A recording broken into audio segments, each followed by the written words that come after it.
Good morning, fourth class. Today I am going to explain your chapter 6, Friends of the Trees. पेड़ों के मित्र. Long ago, bark beetles were not bark eaters at all. बहुत समय पहले की बात है. Bark beetles means insects होते हैं जो पेड़ों के तने खाते हैं, और वो सिर्फ पेड़ों के तने ही नहीं खाते, घास भी खाते हैं. देखिए फिर से, long ago bark beetles were not bark eaters at all. बहुत समय पहले की बात है. जो बार्क बीटल्स इंसेक्ट्स थे वो खाली बार्क ही नहीं खाते थे, पेड़ों के तने ही नहीं खाते थे. They lived in the grass and fade on it. वो घास पर रहते थे और घास भी खाते थे.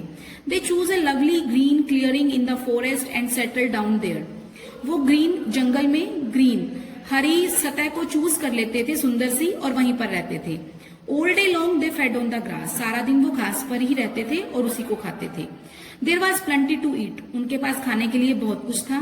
But life was not always good for the beetles. लेकिन उन बीटल्स की, उन इंसेक्ट्स की लाइफ जो है हमेशा अच्छी नहीं थी. They had to be constantly alert for their worst enemy the woodpecker. एक वुड पैकर एक बर्ड होता है जो इंसेक्ट्स का, बीटल्स का दुश्मन होता है. उन्हें हमेशा अपनी सेफ्टी करनी होती थी, उनसे बच के रहना होता था वुड पैकर से. From morning till night the woodpecker hunted the beetles. सुबह से लेकर रात तक जो वुड पैकर नाम का पक्षी था वो उन बीटल्स को मारता था. One day the wood packer was a little tired. एक दिन क्या हुआ, वुड पैकर थोड़ा सा थक गया था. He settled on the foot of a tree that grew close by and started to speak. उसने क्या किया, वुड पैकर जो थक गया था एक पेड़ के नीचे बैठ गया और उसने बोलना शुरू किया. He said to the beetles in a shrill voice.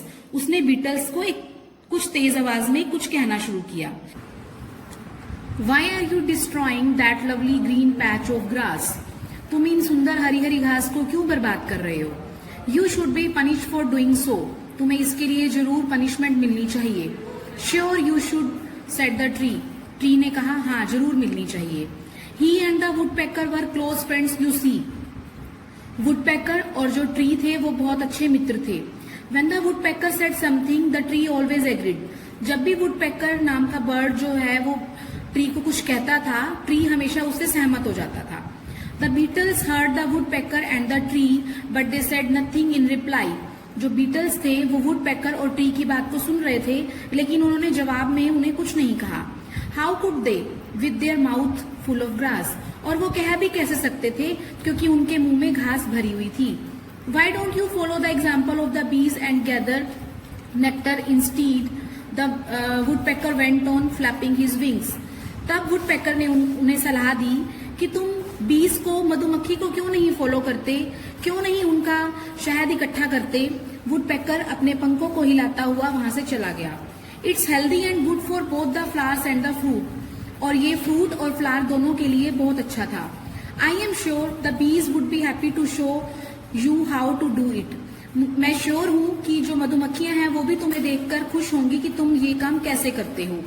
Yes, yes, said the tree. Tree ने कहा, हाँ हाँ. As always, eager to support his feathered friend, asked the bees. जैसा कि हमेशा ट्री जो है वुड पैकर की बात में सहमति दिखाता था, वैसे ही उसने अब दोबारा से कहा, हाँ हाँ. But the beetles were not going to ask the bees. लेकिन जो बीटल्स थे वो बीज को फॉलो नहीं करना चाहते थे, वो उनके साथ ऐसा नहीं करना चाहते थे.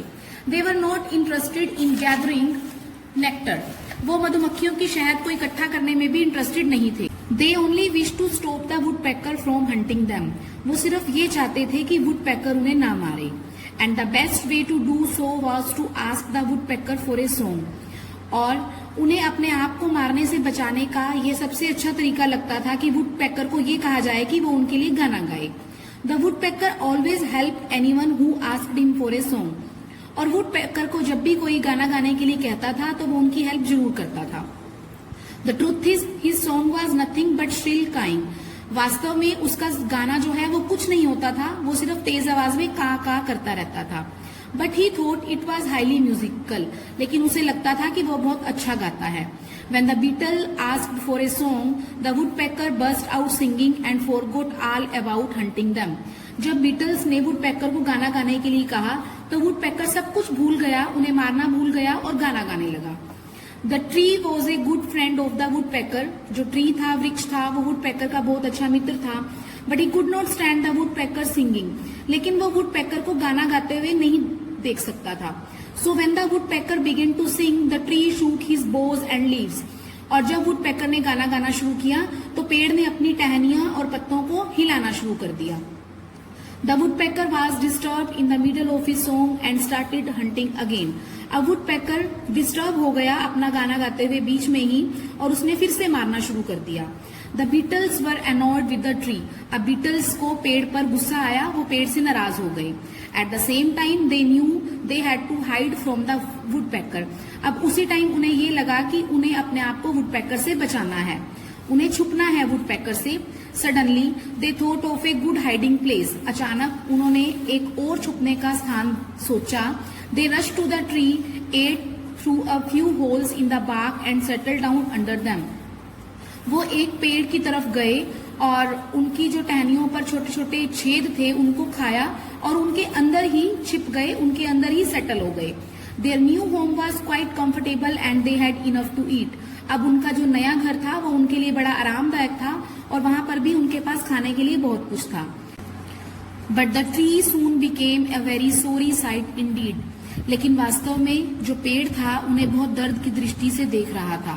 There were hundreds of little holes in the bark. उस पेड़ पर कम से कम 100 छेद थे। A lot of dust came out of the holes as the beetles made more room for themselves. और बहुत सारी मिट्टी आ रही थी उन छेद में से और उन्हीं की सहायता से बीटल ने अपने लिए और कमरे बना लिए। When the tree moaned in pain, the beetle said, "What's the use of all this mourning?" जब पेड़ दर्द से करा रहा था तो बीटल्स ने उनसे पूछा कि तुम्हारे दर्द से कराने का क्या यूज है। Why did you disturb the woodpecker song? तुमने जब वुडपेकर गाना गा रहा था तब तुमने उनको डिस्टर्ब क्यों किया था। Now your days are numbered. अब तुम्हारे दिन आने वाले हैं। We will soon eat you up. हम तुम्हें भी जल्दी से खा लेंगे। The woodpecker understood the tree's problem. Woodpecker पेड़ की समस्या को समझ रहा था। He said to the tree, "Hold on, friend. I will soon take this glutton out, and then you can live in peace."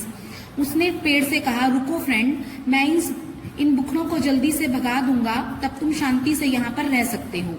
With these words, the woodpecker struck the bark with his beak and caught a beetle. इन्हीं शब्दों के साथ woodpecker ने कुछ शाखाओं में जो छेद थे अपनी चोंच से उनको मारा और एक बीटल को पकड़ लिया।